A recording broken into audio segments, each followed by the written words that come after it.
YCP అధినేత జగన్ పై ముఖ్యమంత్రి చంద్రబాబు నాయుడు వ్యంగ్యాస్త్రాలు సంధించారు.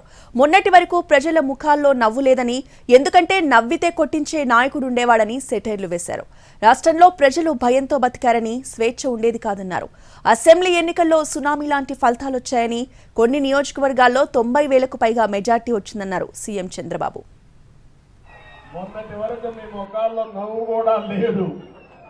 దానికి కారణం నవ్వితే కొట్టే నాయకుడు, కొట్టించే నాయకుడు, ఎవరైనా చనిపోతే ఏడిస్తే కొట్టే నాయకుడు, అంటే మన మనోభావాలు లెక్క లేకుండా ప్రవర్తించే నాయకుడు. అవునా కాదా అని మిమ్మల్ని అడుగుతున్నా. భయంతో బతికాం, అవునా కాదా? స్వేచ్ఛ లేదు మనకు. అలాంటి దగ్గర నుంచి ఇప్పుడు లిబరల్ గా మీరు ఫ్రీగా ఏమి చేయాలన్నా చేసే శక్తి వచ్చిందంటే అది ప్రజాస్వామ్యం ఇచ్చింది. దాన్ని కాపాడిన పార్టీ తెలుగుదేశం పార్టీ, జనసేన, అదే మరిగా బీజేపీ అని చెప్పి మీకు తెలియజేస్తున్నా. ఈరోజు మీరు ఒకసారి గుర్తుపెట్టుకోవాలి, మొన్న ఎన్నికలో ఒక సునామీ, ఒక్కొక్క సీట్లో 95,000 మెజారిటీ.